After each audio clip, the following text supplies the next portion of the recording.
Hello guys welcome to my channel. आज बनाऊँ देसी अंडा तरकारी आ सब मु रेडी करके रखी देछि। चलंतु बनेबा।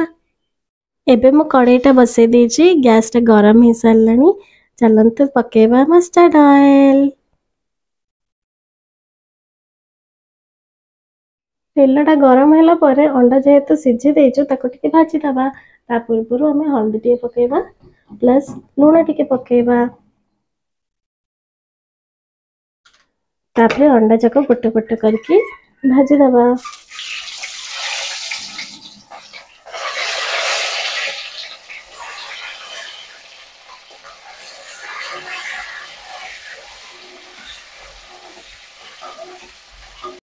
आपण देखिए अंडाटा आमर भलसे फ्राए हो गलानी टिके टिके एतिकिरे मु काढ़ी देबी अंडा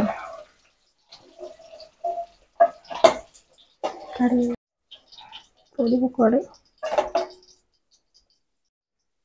एबे अंडा फ्राए हो सारला परे मु आलूटा को टिके भाजी दोछि।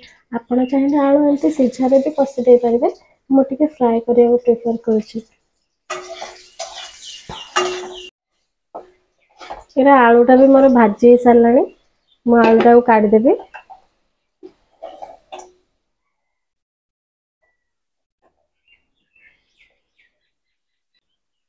जेहेतु मु तेलटा टिके अधिक पकेइथिली सेठी ही मु एबे मोर मसला रेडी करेबी।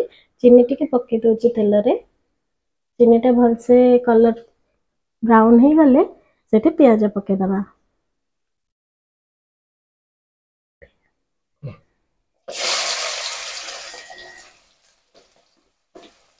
प्याज को टिके भलसे फ्राए कर देबे।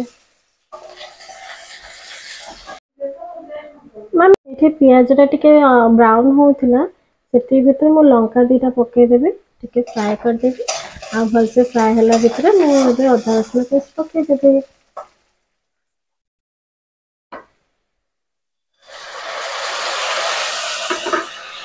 तापर घांटी देबे, टिके भलसे कसिला भितर आपण सुखा मसला पके देबे।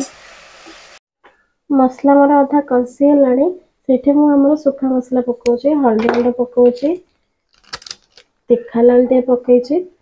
जेहेतु कंचा लंका भी पकेछि सेठी हम तीखा लाल टिके नॉर्मल पकेली। देन धनिया पाउडर पकोछि।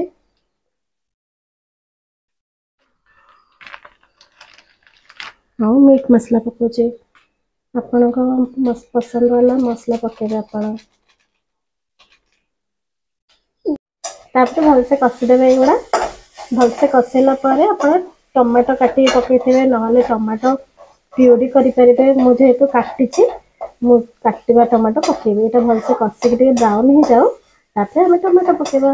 एटा मसलाटा हमर भलसे कसी हो गला तापर हम पकेबा टमाटो। ते भलसे घांटी देबा।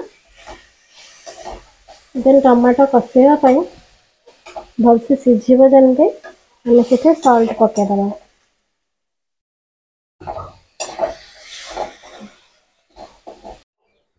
एठे हमर मसला कसी कि साइड रो तेल बाहरी आसलानी सेठे हम टिके आलू को टिके कसी देबा। जेहेतु आलू टिके टिके सिझी नथिबो भाजी के टिके मु अधा भाजी थिली, जेहेतु एठे कसी के टिके भलसे तार मसला भितर पसला हले कर देबी। तापर हम अंडाटा पके देबा। एठे हमर आलू कसी के मसला भी कसी लानी सेठे हम अंडा पके देबा। अंडा को भी टिके मसला सहित भलसे भाजी देबा। तापर हम टिके पानी पकेबा। आपण हिसाब रे आपण कसा भी रखि पारिबे। आ जेहेतु हम रोटी रे खाइबू टिके पानीटा दरकार होछि। कोन अछि एठा हमर मसला भलसे कसे के अंडा सहित भी भलसे मिसई गला। देन हमें आपण हिसाब रे आपण पानी पकेबे, मु मो हिसाब रे पानी पकेइछि। एथिरे मु गरम पानी पकेइछि। आपण भी गरम पानी पकेबे। ठंडा पानी पकेले मसला और अंडा एमती अलग अलग हेके रहि जिवो, मिसी पारेनी। सेइते गरम पानी पकेबे। जेबे भी पकेबे गरम पानी पकेबे। एठी हमर अंडा तरकारी रेडी हो गलानी। जत्ते कि मते तरकारी झोल दरकार थिला सेत्ते कि रहिला पूरा कसा भलिया टिके। आ सेठे सरला भितरे मु एबे पके दोछि गरम मसला। एबे रेडी हो गला हमर देसी स्टाइल एबे हमर एठे रेडी हे गला देसी स्टाइल रा देसी अंडा तरकारी। वीडियो टे केमती लगिला आ मो रेसिपी टा केमती लगिला कमेंट रे निश्चय जणेबे। आ वीडियो टा भलो लागुथिले लाइक शेयर एंड सब्सक्राइब।